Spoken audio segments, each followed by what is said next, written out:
ميليشيات البوليساريو تضرب منطقة أوسرد بأربع مقذفات متفجرة قبل قليل، وإليكم تفاصيل الخبر.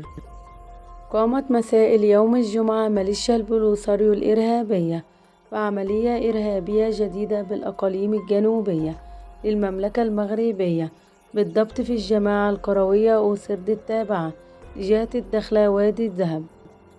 وحسب المعطيات الأولية تفيد بأن هذه المحاولة الإرهابية جاءت بالفشل، حيث تم سقوط القذائف في منطقة صحراوية لا يوجد فيها سكان، لم ينتج عنها أي خسائر في الأرواح.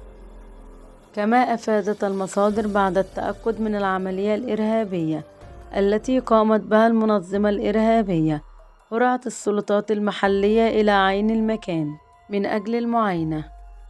وللإشارة، سبق للبوليساريو أن قامت بعملية إرهابية استهدفت مدنيين صحراويين مغاربة في أكتوبر الماضي في مناطق مؤهلة بالسكان بمدينة السمارة.